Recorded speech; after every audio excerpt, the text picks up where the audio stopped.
Company का नाम है वीबीएल यानी कि वरुण बेवरेजेस लिमिटेड। सो दोस्तों, अगर हम वीबीएल की बात करें तो रीसेंट टाइम्स में इस कंपनी की जो परफॉर्मेंस है वो काफ़ी ज़्यादा डिसअपॉइंटिंग हमें देखने को मिली थी। 52 वीक हाई से देखोगे तो 30% तक का गिरावट इस कंपनी में हमें देखने को मिला था। अब ये 30% गिरावट का रीज़न एग्जैक्ट है क्या? तो देखो, कोई एक रीज़न तो आप मत मानो, काफ़ी सारा रीज़न आप मानकर चल सकते हैं। इसमें एक रीज़न आप बोल सकते हैं रिलायंस है।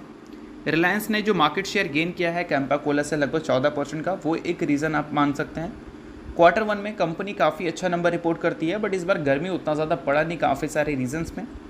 मॉनसून हमें जल्दी आती हुई दिखी, लाइक झारखंड, बिहार, और अगर हम बात करें यूपी या फिर हम बात कर सकते हैं बंगाल की, वहाँ पे तो वहाँ पर मॉनसून अगर जल्दी आएगा तो ऑब्वियस सी बात है कि जो समर में जो प्रोडक्ट्स को ज़्यादा कंज्यूम किया जाता है उसकी डिमांड कम होगी, और इसका इम्पैक्ट हमें कंपनी के क्वार्टर वन के रिजल्ट में भी देखने को मिल गया। काफ़ी अरसे बाद कंपनी ने ईयर ऑन ईयर बेसिस पे कोई भी ग्रोथ हमें नहीं दिखाई, तो ये भी एक रीज़न मान सकते हैं। और अभी रिसेंटली जो जीएसटी इंक्रीज़ किया गया था सॉफ्ट ड्रिंक्स में 28% से 40% तक, वो भी एक फैक्टर बनता है। तो इसी वजह से बोल सकते हैं वीबीएल का परफॉर्मेंस आपको ख़राब दिखा है। और इस पीरियड में सिर्फ ऐसा नहीं कि परफॉर्मेंस इस कंपनी के शेयर में ही ख़राब दिखी है। अगर हम बात करें वैल्यूएशंस में, तो एक टाइम पे कंपनी का जो पी था वो लगभग 100 का था। अभी देखोगे तो पी जो है वो 50 के आसपास आ चुका है। इनफैक्ट 50 से थोड़ा सा ऊपर है, 60 से नीचे ही है। तो बोल सकते हैं वैल्यूएशन के हिसाब से देखें तो कंपनी तो 40% से ज़्यादा गिरी है, बट शेयर के हिसाब से देखें तो गिरावट 52 वीक हाई से सिर्फ हमें 30% की देखने को मिल रही है। बट इस गिरावट में दोस्तों अगर हम देखें एफआईएस और डीआईएस के इंटरेस्ट के बारे में, तो वहाँ पर एफआईएस ने अपने स्टेक्स को इंक्रीज़ किया है, जो कि आप नोट कर सकते हैं। डीआईएस की बात करें तो वहाँ पर भी डीआईएस ने अपने स्टेक्स को इंक्रीज़ किया है। पिछले क्वार्टर में भी डीआईएस ने अपने स्टेक्स को इंक्रीज़ किया था, बट पिछले 2-3 क्वार्टर में एफआईएस ने अपने स्टेक को काफ़ी तेज़ी से रिड्यूस किया है। अब इसका बोल सकते हैं साफ साफ इफेक्ट रिलायंस का भी मान सकते हैं, जिससे कंपनी के अर्निंग्स वैसे देखने को मे भी ना मिले जैसे हमें पहले देखने को मिलती थी। ऐसा यहाँ पर एफआईएस की कन्विक्शन है, इस वजह से स्टेक रिड्यूस हुई हैं।